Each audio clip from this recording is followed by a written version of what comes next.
Welcome to Let's Talk About It for the 8th of May 2024. So this is where I basically discuss everything that's happening IT and cybersecurity week wise since last show, which was Wednesday the 1st of May. So we're just going to go through some articles since last week. Things we're going to be talking about: GitLab, Cisco IP phones, critical OpenVPN 0-day, Linksys router flaws, Postgres, and Mac malware. We'll also be looking at CrushFTP, so we mentioned that last week, and we'll be looking at that, and a couple of other things that have come up. So let's dive straight in. The first one that I want to have a look at is this critical OpenVPN 0-day flaw. This is kind of a weird one. Richard, hello. Thank you for joining us. So this, let me pull this in. Which one is it? That one. So we'll get started with this and address this first. OpenVPN 0-day flaws. So security researchers have uncovered 4 0-day vulnerabilities within OpenVPN. So this is kind of odd because this article was posted on the 3rd of May. And on the 20th of March, OpenVPN version 2.6.10 was released, which basically addresses these vulnerabilities. So from the 2nd of May, it's not a 0-day because OpenVPN's already been patched. So this is a bug fix release containing several security fixes for Windows and tap driver documentation updates. So possible stack overflow. In fact, let's switch back to this other article. But if you're concerned about this, then you just need to update. I think it was backported as well. Can't see that. Yeah, so this article's a bit keen, saying millions of endpoints across the globe. So it only affects Windows, and if it's running the GUI, and it's an issue to do with plugin vulnerabilities. So if you're running OpenVPN with a GUI on Windows, update to the latest supported versions, then you're covered. It's not really a 0-day, well, in any way whatsoever. Skip past this advert. So Stack Overflow, which is one that we just looked at, in the system service, can crash the Windows NT service, causing a race condition, creating a named pipe instance, allowing attackers to seize control of OpenVPN's named pipe. Yeah, just they're already patched. It's not the end of the world as we know it. That's kind of a PR tactic, I'm guessing, just to get the clicks. But yeah, that's the first thing I wanted to address because they made it sound like the sky's falling and it's the end of the world as we know it for OpenVPN. It was patched before the article was released. So that was the first thing that I wanted to address. If you're running GitLab, there's a vulnerability in GitLab. It's what are the version numbers? So it's addressed in versions 16.5.6, 16.6.4, 16.7.2. It's also all been backported to 16.1, 16.2, 16.3, and 16.4.5. And what this enabled, basically, and if you've got GitLab exposed to the internet, you can perform account takeover quite easily. It just allows non-verified email addresses, so you can do a password reset for any user. Now, we use GitLab ourselves, but we don't expose it to the internet because there's no need to. So we do use it internally. People need to access it. They can use VPNs or whatever to access it. It doesn't need to be exposed. So this was introduced in version 16.1.0 on the 1st of May. So account takeover can be achieved by crafting a specially formatted HTTP request. It's capable of sending a password reset email to an unverified email address in the unpatched version. So, if you've got two-factor authentication enabled, another good reason why you should enable it, they can still do the password reset, but can't do account takeover due to 2FA being required to log in. So if you are running GitLab and you do have it exposed, update it to the latest versions. We've already done ours. Excuse me. So that was the GitLab. If you're running GitLab, update. Postgres. So this is to do with pgadmin, and it's cross-site scripting and MFA bypass flaws. Again, update to the latest version. So pgadmin supports multiple platforms. These vulnerabilities have been assigned. So they've got CVEs of 7.4. So we've got cross-site scripting.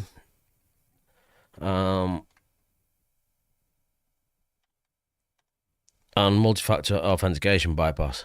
It does require man in the middle to do this. Again, it has been patched, so just update to the latest versions. I'll try and run through these pretty quickly because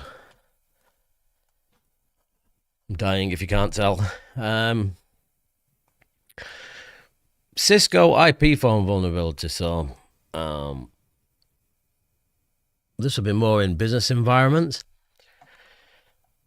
So IP phone firmware that can allow unauthenticated remote attackers to perform denial of service. And basically it's phone reboots.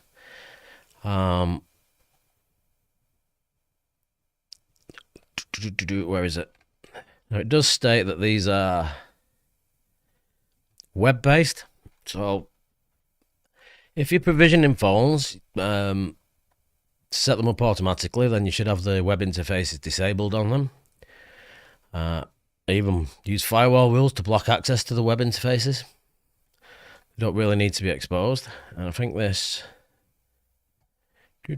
Yeah, so web-based management interface.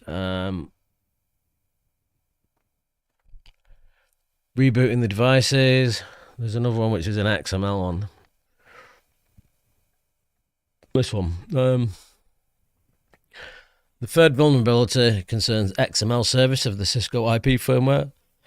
So you just need to make sure that they're on the latest firmware. And the phones that are affected are the 6800 series, 7800 series, 8800 series, and the video phone 8875. So you need to patch them to the latest firmware.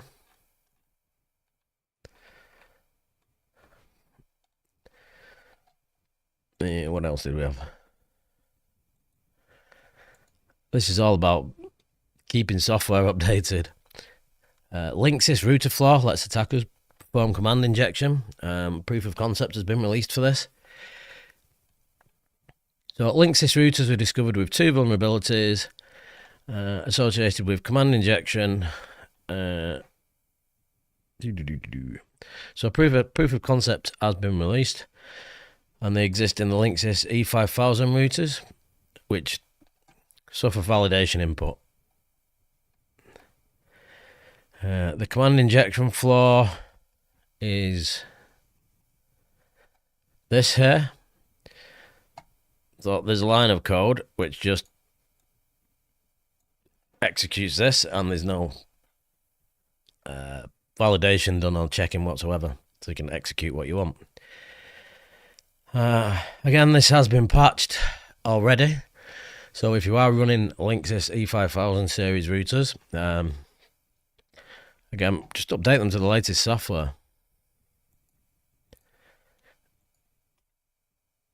Now, I'm mentioning this because people think Mac doesn't get malware on it, and it does. And this one is info stealing malware.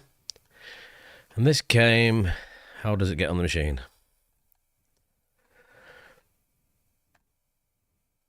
Where's the website?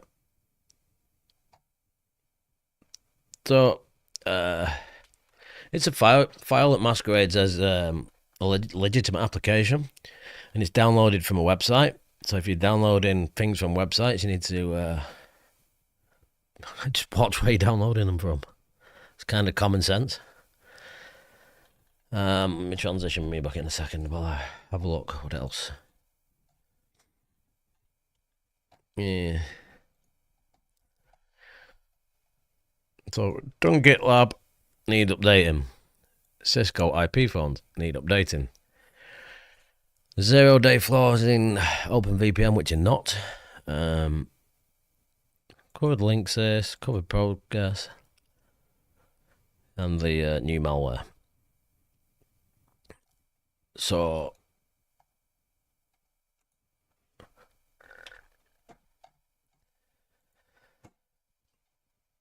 SSH accounts with root access advertised on hacker forums. 150, it's not particularly a lot, but if you're one of those 150, you're not going to be having a good day. So the VPS servers, and it's people using stupid credentials for SSH. If you can get away without using passwords, just use keys for authentication. It's obviously a lot stronger. And again, don't expose the service to the internet if you don't need to. Just because you can access the server via SSH, it doesn't need public access to the internet. Use IP filtering, VPNs, or whatever to mitigate the risk on that.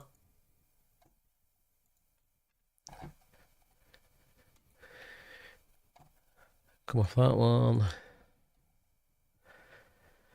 Oh yeah, this one. TinyProxy. TinyProxy. Can't even speak today.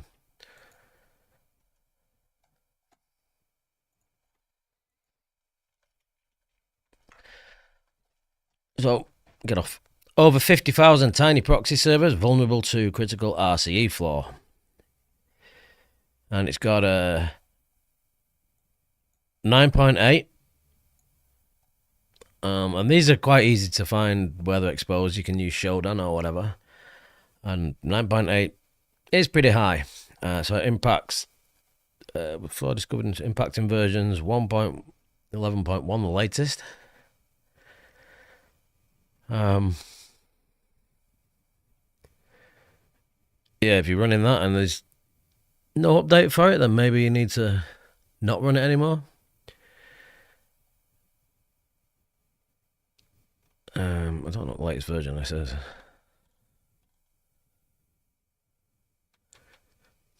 So apparently that's not been fixed, and there's no patch available.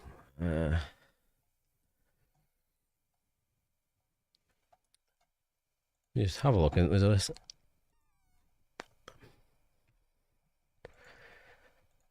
TinyProxy, latest version.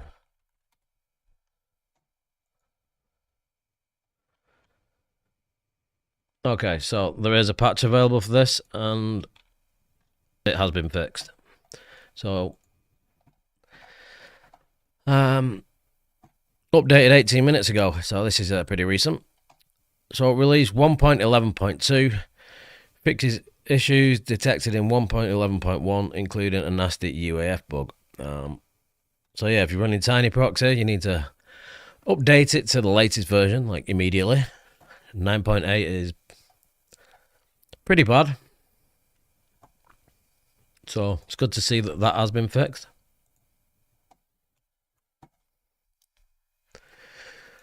What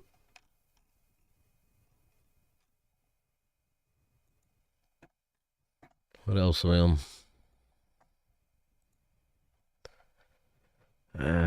This is an interesting story.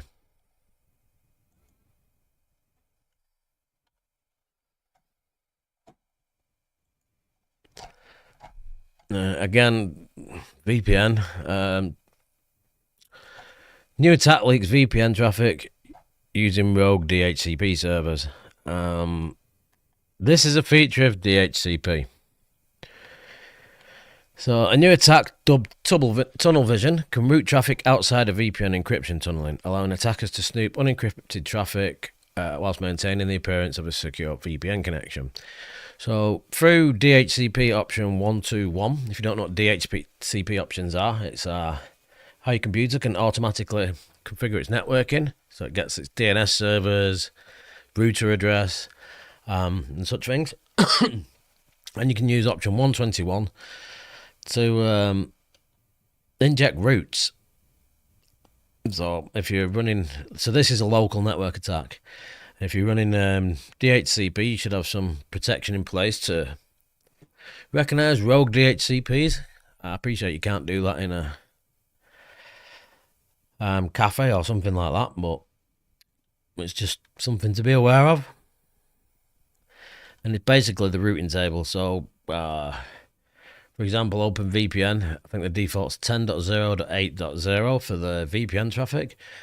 And using DHCP option 121, then you could set that route to go somewhere else. And it will bypass the VPN and send the traffic over the same network interface that the DHCP server's on. So, thought that was worth mentioning.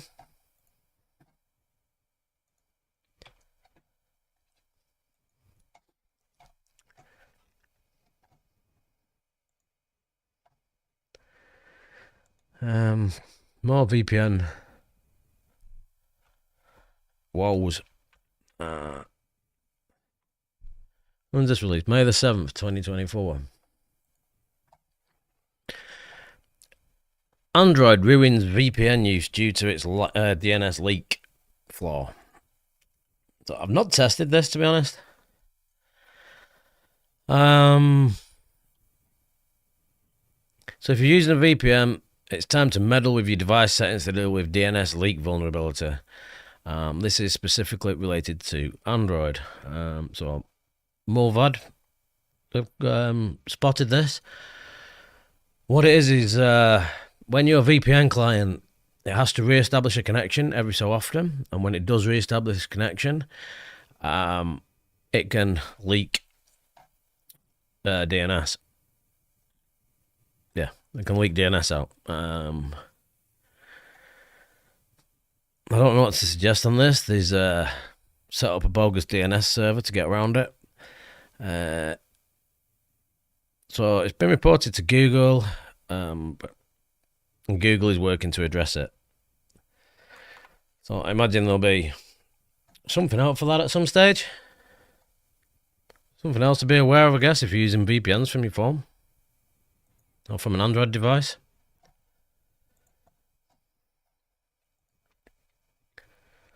I say I'm trying to get through these pretty quickly because I'm not feeling too well.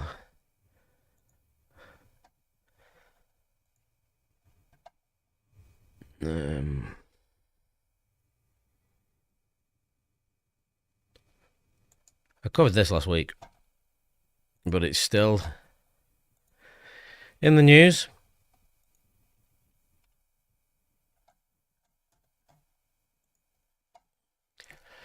Hackers exploit Lightspeed plugin flaw to create rogue admin accounts. This is WordPress.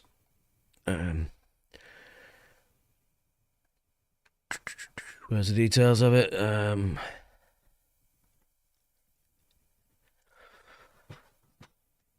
So this is the Lightspeed plugin. I'm just looking for the details. You can update to fix this.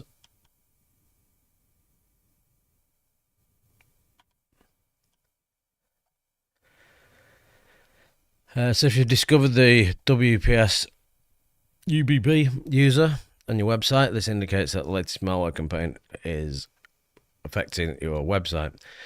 So you can manually do a search on these.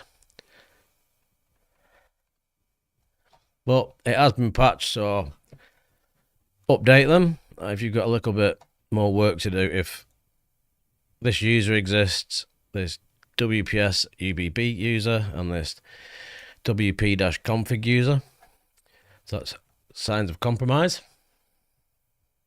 Because I'm not going too much into that. I covered that last week, so watch this. You should have patched that by now.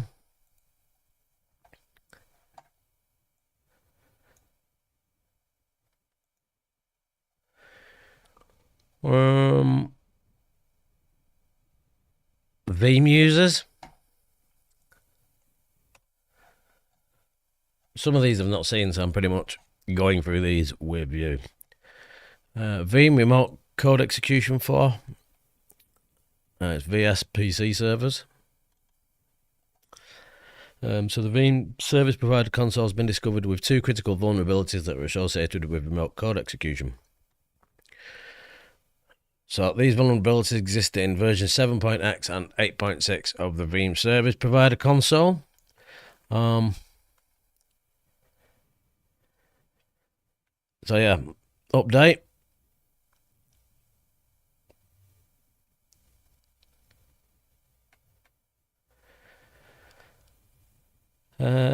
As for VSPC 7, so the patch does not contain private fixes created after the release of 2023 or 531, so 7.0.0.14271.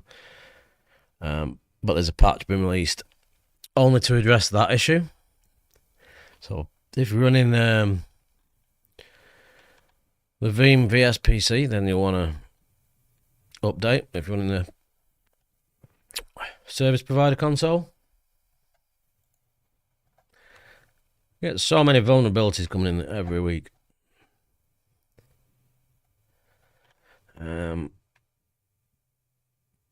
That's unsafe deserialization.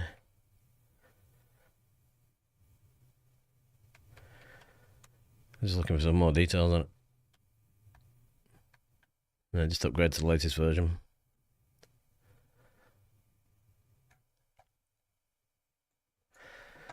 What else we got? What else we got? So this CrushFTP. I mentioned this last week. This is something I'm not familiar with. I've never used CrushFTP. So I mentioned, what date is this? So this is it for me. I mentioned this on the 1st of May. I'm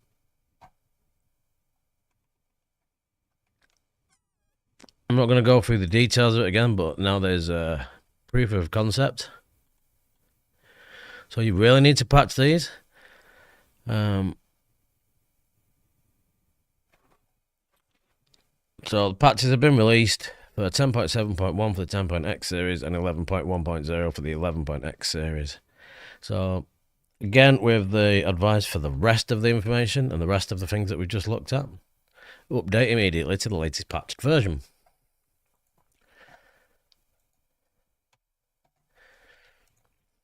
What else we got?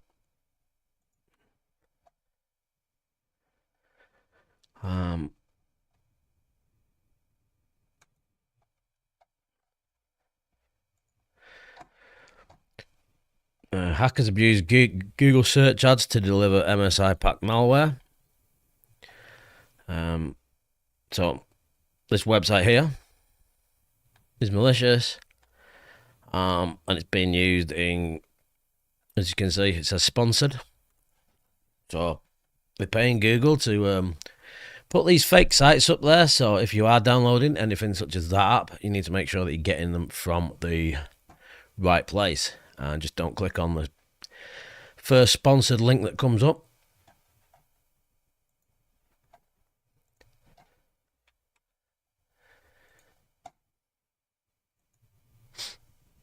Sorry.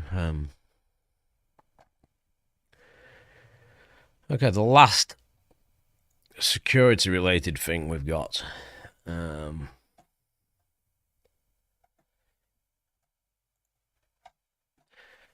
There's PDF.js and React PDF vulnerabilities. So if you're hosting a website and you're using PDF.js or React PDF, vulnerabilities have been found in them. I believe the React one has been fixed. Let's work around this. You can just disable the allow eval. Where is it? This option. So certain prerequisites for exploiting it completely exist, including using PDF.js to load the malicious PDF and configuring PDF.js with is eval supported set to true. It's been given a CV of 7.1, so it's high. React has already patched this vulnerability by forcing is eval supported to false, which removes the attack vector. So if you are running these, you can update to the latest React PDF version or set this to false, which is a good idea anyway, and it stops it executing code within PDFs. So that's one for the website people here.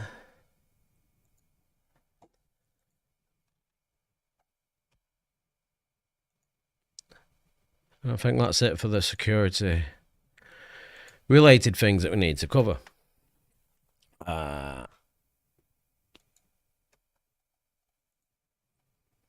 So if you use ChatGPT and you ask it to provide code for you, I've used it, and for PHP it's actually quite terrible at producing code. A second. Let me just take a drink there. So yeah, ChatGPT, it's good for generating interfaces via PowerShell and things like that, but it's been terrible for producing PHP code, and I've tried it for something. But now it looks like they've done a deal with Stack Overflow and OpenAI. So now when you ask it for code, it's going to be looking up using Stack Overflow API, and it should, I believe, part of the terms with Stack Overflow is that the code is Creative Commons, so the code has to be attributed, which I believe is now going to start citing authors and where it came from. And it's not a popular move by people on Stack Overflow. They've been trying to edit the posts, which is not allowed. So that was an interesting one. The last thing is not. It's not really a security thing. It's not even an IT thing, to be honest. Let me find it.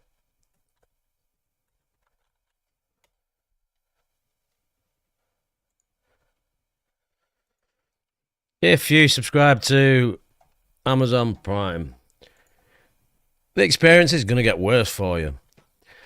So Amazon Prime video ads are about to get more intrusive.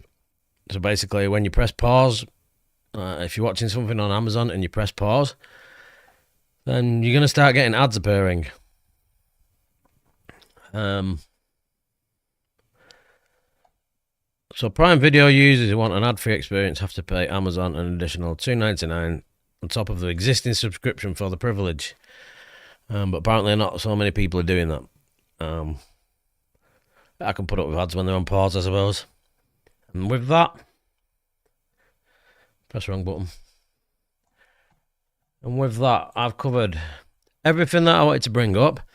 Let's say I know this was a short one, but I just there's a couple of things I wanted to cover. The main one being the screaming about OpenVPN being vulnerable. Yeah, just update that to the latest version. There's nothing else come up recently.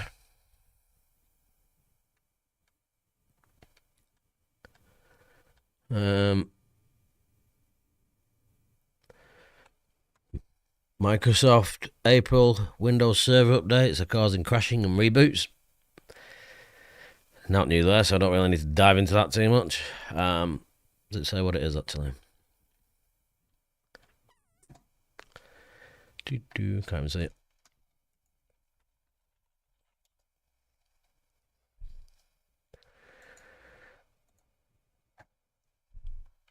Might as well bring this in because this will affect people. Microsoft has confirmed that last month's Windows Server security updates may also cause domain controller reboots. Wow.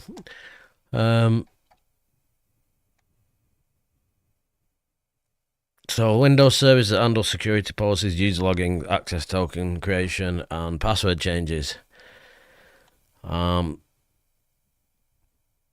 So Windows Server 2022, Windows Server 2019, Windows Server 2016, Windows Server 2012. Wow. These are unsupported now.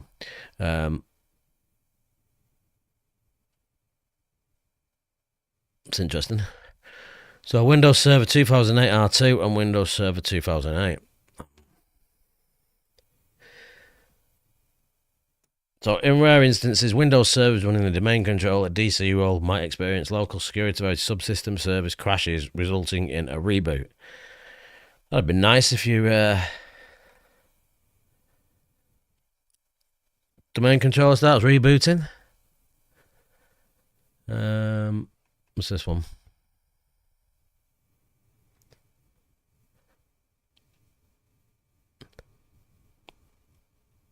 Security updates are also causing NTLM authentication failures and high load on domain controllers. Users across client and server Windows platforms are all being impacted by VPN connection failures as well.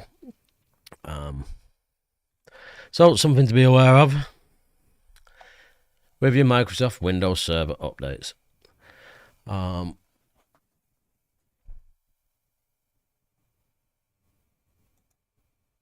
Andy, hello. I'm just coming to the end of this. Pretty much. I've only been out about 30 minutes, but I've pretty much covered the things that I wanted to. Thanks, have a nice evening. Thank you for joining us. Hopefully you gained some insight into the world of IT news that can be a bit daunting at times for no reason whatsoever. So with that, I'm going to wrap up in a sec. We'll be releasing a video tomorrow or Friday, which is basically installing Debian and setting it up for server use. So no desktop. We're just going to get a Debian server configured. So I've got a couple of videos coming up. One being Bitwarden install. So once I've got the Debian server video done, I'll do the Bitwarden self-hosted install. And there's something else I want to cover and look at, which is an automation thing, which also requires a Debian system to install on. So I'm going to do the Debian video first. I know it's a bit basic, but it'll allow me at least just to refer back to it, so I don't have to keep like adding it onto the video. I know it makes the videos longer, but I'm not really one for dragging videos out just for the sake of it when I can just refer to a previous video for how to do it. So thank you for everybody that joined. So it was a pretty quick one tonight. So we're just covering them. Much appreciated, and I will catch you next week. I'll be back on Wednesday, same time, 19:30. Thank you.